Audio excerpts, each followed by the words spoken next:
एक रंडी एक कुतिया वो पैगंबर आजम की शादी वाले मैटर को उठा रही है। वो कुतिया जबाब सरकार की शादी को उठा रही है। इससे पहले भी एक कुत्ता था, वो कुत्ता सरकार की जिंदगी पे अटैक कर रहा था। इन कुत्तों की बातों को मैं पांव के नीचे रौंदता हूं, उसकी जबान पे मैं पेशाब कर देता हूं। मैं हिंदुस्तान के हालात खराब हैं, दुनिया के हालात खराब है। सामने कोरोना दस्तक दे रहा है, कब कौन मरेगा। कोरोना नहीं देखता है कि कौन नमाजी है कौन बेनमाजी है। जब कोरोना आ रहा है, दस्तक दे रहा है, बहुत सारे करोड़ों लोग मर गए और हिंदुस्तान के हालात इतने खराब हुए कि हिंदुस्तान हमारा प्यारा मुल्क था जहां 1000 साल से हिंदू मुसलमान मिलकर रहते थे।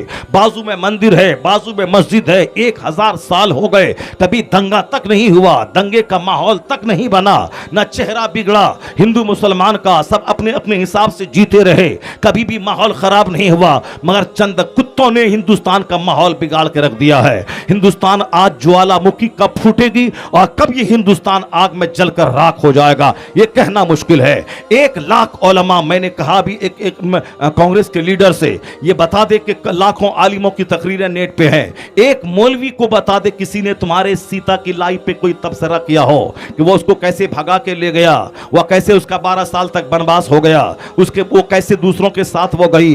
कभी एक मौलवी भी ऐसा नहीं बोलता है जो पर किसी की पर्सनली इंडिविजुअल लाइफ को टच नहीं करता। राजा दशरथ को इतनी बीवियां थी, 300 बीवियां थी, ये कि अय्याशी नहीं तो और क्या है। अब उसी अय्याश का बेटा है राम। कभी किसी मौलवी से नहीं सुना होगा जो उनकी पर्सनल लाइफ पे अटैक करता हो। मगर एक रंडी एक कुतिया वो पैगंबर आजम की शादी वाले मैटर को उठा रही है। वो कुतिया जबाब सरकार की शादी को उठा रही है। इससे पहले भी एक कुत्ता था, वो कुत्ता सरकार की जिंदगी पे अटैक कर रहा था। इन कुत्तों की बातों को मैं पांव के नीचे रौंदता हूं, उसकी जबान पे मैं पेशाब कर देता हूं। मैं इनकी बात को पांव के नीचे रौंदता हूं। मैं इस कुतिया को देखूं कि इसी हिंदुस्तान का एक बहुत बड़ा ब्राह्मण जो हिंदू ब्राह्मण था, लेकिन जब वह जबान खोलता है तो क्या बोलता था वो कहता था, all these magnificent rose in these departments of human activities he is like a hero. यानी वह हिंदू ब्राह्मण बोलता है कि इस्लाम के पैगंबर ने जो जीवन के हर क्षेत्र में हमारा नेतृत्व किया है, जो हमें योगदान दिया है, जो हमें अच्छी राह दिखलाया है, उसको देखकर कहा जा सकता है इस पृथ्वी का सबसे लाजवाब इंसान कोई है तो मोहम्मद है अरबी के जाते गिरामी। ये बताएं कि हम उस राम कृष्ण राव की बात माने, उस रंडी की बात माने, हम उस राम कृष्ण राव की बात माने कि उस चुड़ैल की बात माने जो चुड़ैल सिर्फ शोहरत पाने के लिए पैगंबर आजम की जिंदगी को टारगेट बनाया है। बदतमीज, ये बता दे उस कुतिया को, सारी दुनिया बता दे कि हुजूर के दुश्मन मक्का के लोग थे, उनके खानदान के लोग दुश्मन थे, इस्लाम मिटाना चाहते थे, यहां तक कि हुजूर उनकी परेशानी से तंग आकर मक्का छोड़कर मदीना चले गए। उन लोगों ने हुजूर को मजनू कहा, उन लोगों ने हुजूर को पागल कहा, उन लोगों ने हुजूर को बोला कि इनको आसेबी हरकत लग गई है, ये सब कुछ तो कहा। लेकिन 6 साल की लड़की से शादी करना अगर ये ऐब की बात थी तो और हुजूर ने शादी किया तो ये बता दे कुत्ते के किसी काफिर ने मक्का का हुजूर को इस निकाह को लेकर टारगेट बनाया हो। नहीं, बल्कि अरब का कल्चर था। 6 साल की लड़की से शादी कोई कर ले और 9 साल 10 साल में वहां की लड़कियां जवान हो जाती थी। और आज भी हिंदुस्तान का कल्चर है एक बीवी को लेकर रहना, और आज भी अरब का कल्चर है 4 औरतों से शादी करना। 4 औरतें रहती हैं, 50-50 औलाद आज भी रहती है। हिंदुस्तान की जमीन उसको बर्दाश्त नहीं करती। 1 से 2 शादी करे लोग उसको अय्याश कहते हैं, और अरब में कोई एक बीवी वाला रहे उसको लोग मिस्कीन और यतीम और उसको गरीब कहते हैं। और 4 बीवी वाले को ताकतवर समझते हैं। 4 बीवी वाला समाज का इज्जतदार आदमी है। तो एक ही कल्चर यहां का कुछ और है, अरब का कुछ और है। ठीक उसी तरह अरब की जमीन गर्म है, अरब का माहौल गर्म है, वहां उनको 4 औरत चाहिए, उनको नहीं तो एक औरत पर इत्तेफाक करेगा, मुमकिन है कि उसकी गर्मी उसको ज़िना का रास्ता दिखला दे। इसलिए इस्लाम ने 4 बीवी का आदेश दिया है ताकि शादी कर ज़ना मत कर। और फिर वहां की औरतें 9 साल में जनरली बालिग हो जाती हैं। यहां तक कि क्रिश्चियनों की किताबों में भी लिखा हुआ है लड़की की मुनासिब उम्र है 6 से लेकर 10 साल, यानी जो जवान होने से पहले अपने शौहर का ही मुंह देखे जवान होने के बाद। जब यहां शादी में लेट होने लगी तब अजनबी मर्दों का मुंह औरतें देख रही हैं। लेकिन सारी किताबों में लिखा हुआ है कि लड़की की शादी बचपन में हो जाए और रुखसती 4-5 साल के बाद हो, ताकि जब वह जवान हो उसकी निगाह पहले शौहर पे चेहरे पर पड़े और अजनबी पे ना पड़े। यह कल्चर हिंदुस्तान का भी था, यह कल्चर अमेरिका यूरोप का आज भी है, यह कल्चर सऊदी अरब का भी था। तो हुजूर चूंकि अरब में पैदा हुए हैं इसलिए अरब के कल्चर के मुताबिक 6 साल की लड़की से शादी करना और 9 साल की उम्र में फिर उसको रुखसती होना यह ऐब की बात नहीं थी। अगर ऐब की बात होती तो जिसने हुजूर को पागल कहा वह हुजूर की इस डिमेरिट को लेकर वो हाईलाइट कर देता। हुजूर की बुराई बयान करने के लिए वह नुक्ता तलाश करता था मिले कि इस्लाम को डैमेज करे। लेकिन 1400 साल की तारीख बताती है कि किसी भी काफिर ने हुजूर की इस शादी को टारगेट नहीं बनाया, क्योंकि वह नेचुरल सिस्टम के मुताबिक था, अरब की तहजीब के मुताबिक था, अरब के कल्चर के मुताबिक था। और इस्लामी बात मानो तो हुजूर ने 25 साल की जवानी में 40 साल बेवा औरत से निकाह करके बेवाओं की इज्जत को बढ़ाया और 53 साल तक हुजूर ने उसी 2 शौहर से बेवा उसी खातून के साथ जिंदगी गुजारी। और बाकी जितनी भी शादियां हैं वह सब 53 साल के बाद की शादियां हैं। जबकि आम तौर पर आदमी 50 साल के बाद जिस्मानी ताकतें आदमी की कमजोर हो जाती है। लेकिन जब चढ़ती जवानी थी तो एक बेवा से शादी किया और 53 साल के बाद आपने 9 साल की लड़की को अपने अक्द में लाया और आपने बेवा और खातून को अपने अक्द में लाया। बाद की सारी शादियां 53 साल के बाद आपने की है। तो पता चलाना होगा जो किरदार का धनी है, जो रुए जमीन का सबसे नफीस तरीन इंसान है, जो उन शराबियों के बीच में पाकीज़गी का नमूना है, जो उन बलात्कारियों के बीच में आला किरदार का नमूना है, अगर उसने शादी की है कोई हिकमत तो होगी, कोई वजह तो रही होगी।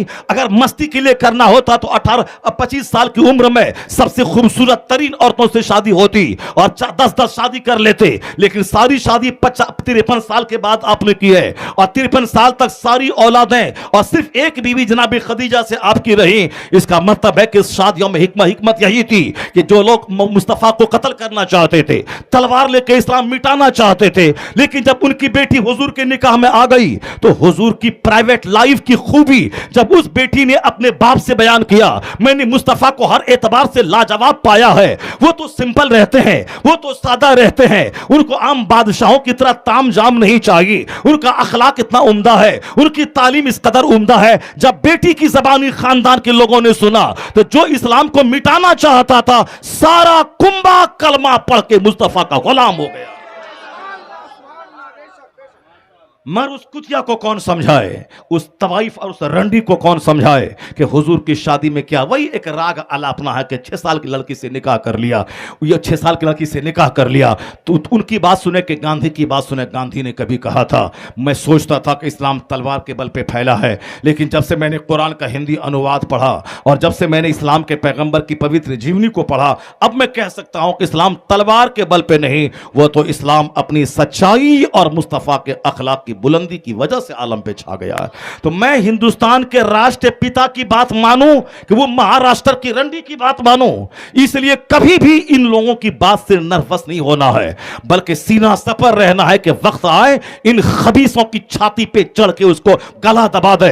क्योंकि हमारे मां बाप भाई बहन सारी जिंदगी मुस्तफा के नामूस पे कुर्बान है और हुजूर की जिंदगी पे जो अटैक करेगा, जो दुनिया का सबसे अहम तरीन इंसान है, उसको जीने का कोई हक हासिल नहीं रहेगा। मुसलमानों को माल और दौलत ने बुज़दिल बना दिया, बाल बच्चे की मोहब्बत ने बुज़दिल बना दिया। फिर दोबारा उसी मक्का की खातून जिसके 4 जवान बेटे मैदान उहद में शहीद हो गए थे, लेकिन जब उनको खबर मिली तो उसने क्या कहा, बताओ हुजूर कैसे है। जब कहा गया हुजूर सही सालिम है तो मुस्तफा का दीदार करने के बाद वह बोली थी, सरकार मेरे 4 जवान बेटे शहीद हो गए, मेरा शौहर शहीद हो गया, मगर मुझको कोई मलाल नहीं है, आप सही सालिम यतीम है मेरी सारी दुनिया सलामत है। यह है हुजूर से सच्ची मोहब्बत। तो मदीने की उस औरत से मुसलमानों को सबक हासिल करना चाहिए कि हमें हुजूर से कैसे प्यार करना है, सरकार से कैसे मोहब्बत करनी है, हुजूर के नामुस का तहफ़्फ़ुज़ कैसे करना है। जब से दुनिया, घर, मकान, दुकान, गाड़ी के पीछे हम पड़ गए, इन काफिरों का हौसला बुलंद हो गया है। हमने ही इनके हौसले को बुलंद किया है, इसलिए उनको आज हौसला मिल गया है कि मेरे पैगंबर के खिलाफ बोले। पहले मुसलमान के खिलाफ बोलता था, पहले भगाने के बारे में बोलता था, और अब हुजूर की जिंदगी पे बोल रहा है। सारे मुसलमानों को मौत के लिए तैयार रहना पड़ेगा। और फिर एक ही रास्ता है, और जब माहौल ख़राब हो ही रहा है, कब नरसंहार जेनोसाइड हो जाए, कब कत्ले आम हो जाए, तो जब कत्ले आम हो जाएगा, मर ही जाएगा, मरना तो है ही। अगर नहीं भी हो तो भी नॉर्मली डेथ तो मरना ही है, 100 साल के अंदर जाना ही है। जब जाना ही है तो क्यों हॉस्पिटल में एड़ी रगड़ के मरना, क्यों ताड़ी पी पी के मरना, क्यों शराब पी पी के मरना।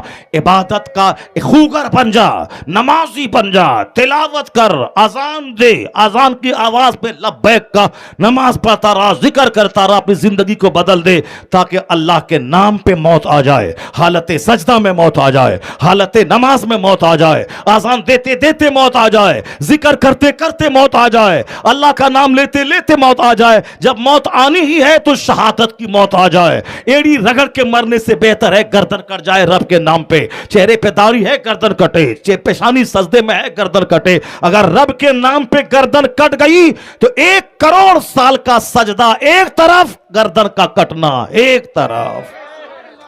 ऐसी मौत किसको नसीब होती है? जब हालात ऐसे पैदा हो गए हैं तो ऐसे में मस्जिदों को आबाद करना होगा, ऐसे में नमाज अपनी जिंदगी में दाखिल करना पड़ेगा। नहीं तो इतनी बुरी हालत होगी, जिस बच्चे की खातिर आप मर रहे हैं उस बच्चों के सामने आप बुरी तरह ज़बह होंगे, नहीं तो आपके सामने आपका बच्चा बुरी तरह ज़बह होगा। इसलिए हालात इतने खराब हो रहे। जो अल्लाह रसूल को छोड़ करके अजान का अपमान हमने किया है कि काफिर ने किया है। आज 50 साल से अजान माइक पे हो रही है। हमारा गांव का 5 जुम्मन सिर्फ नमाज पढ़ रहा है। अब 95 आदमी मस्ती के साथ सोया है, अजान हुई, खत्म हो गई। हमने कभी अजान की आवाज पर लब्बैक नहीं कहा, तो अजान का अपमान हमने किया।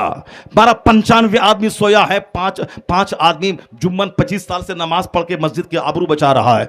तब ना आज हौसला बुलंद हुआ कि माइक हटाओ वहां से, मुझको तकलीफ हो रही है, हटाओ। माइक खींच कर निकाल रहा है। मेरी बदअमली ने उनका हौसला बुलंद किया कि माइक नोच रहा है। उसका इलाज एक ही है कि जब माइक नोच रहा है तो बंदा इकरार करते हुए, इलाही मैंने अजान की तौहीन की, अजान होती रही, मैं सोया रहा, मस्जिद नहीं गया, ऐलान नमाज होता रहा मगर मैंने कान नहीं धरा, जिसकी सजा के तौर पर आज मेरी मस्जिदों से माइक छीना जा रहा है। इलाही अब मैं तौबा करता हूं, अब मैं नमाज नहीं छोड़ूंगा, अब मैं पाबंदी से नमाज पढ़ूंगा। जिस दिन 100% आदमी मर्दो औरत नमाजी बना, उस दिन जो माइक नोचा है वह माइक लगा के बोलेगा, अजान दे, अल्लाह की तकबीर से मेरे दिल को सुकून मिलता है।